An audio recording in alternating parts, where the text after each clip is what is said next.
He has two choices: save his village or save his child. He cannot decide, so you must.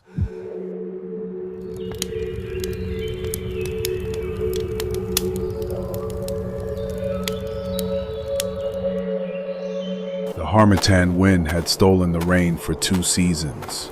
The dust was a thick red shroud over the land. The grain pits were empty. The children's cries were thin.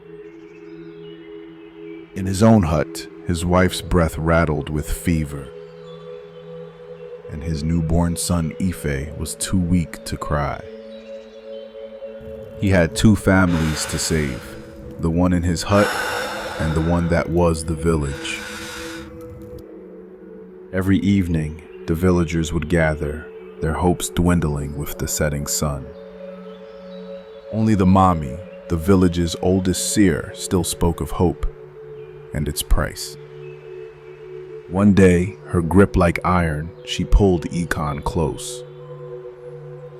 "The Okò-Nla," she rasped, "the great stag of the deep forest. Not just meat, but a miracle. Its hide, they say, can buy a year of life for us all. Its horn, they whisper, can break any fever. But hear me, Ekon. The stag belongs to the forest. To take it is to feed the village, yes, but you will pay the price in your own blood. The spirits always collect their debt." The next morning, before the first light, Ekon began his preparations. He looked at his ailing wife, then at his barely breathing son. The decision was made.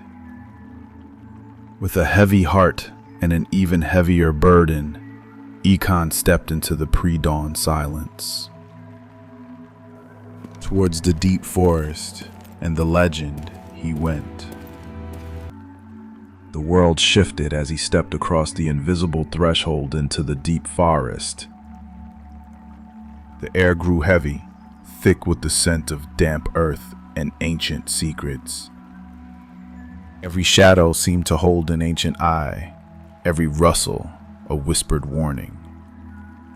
Ekon moved with a hunter's stealth, but his heart beat with more than just caution. Then he found it, a grove of ancient baobabs where the air hummed with a different kind of quiet. And there it was, the Okò-Nla.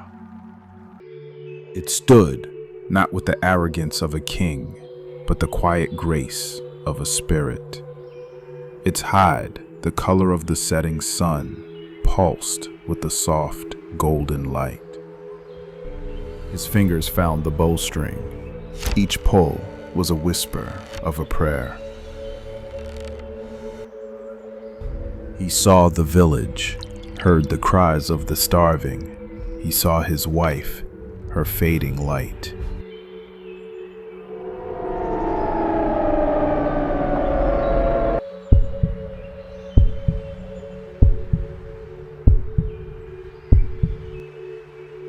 He had to. The arrow was notched. The aim was true. The Great Stag looked at him, not with fear, but with an ancient knowing sorrow. And then, on the wind, something shifted. He heard the faint, distant rhythm of funeral drums from the village. And then, closer, within his own heart, the weak, desperate cough of his son. He has 2 choices.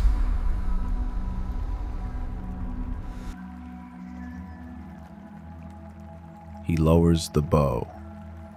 He fails his village. He returns to his hut, empty-handed. He watches his wife fade and accepts the starvation of his people. But he has not angered the spirits. He lets the arrow fly. He saves them all. The entire village feasts. His wife is cured. He is a hero. And he waits. He waits for the day the forest comes to take its payment. He waits for the day it comes for his son, Ife. He cannot decide, so you must. Comment village if he should save the many.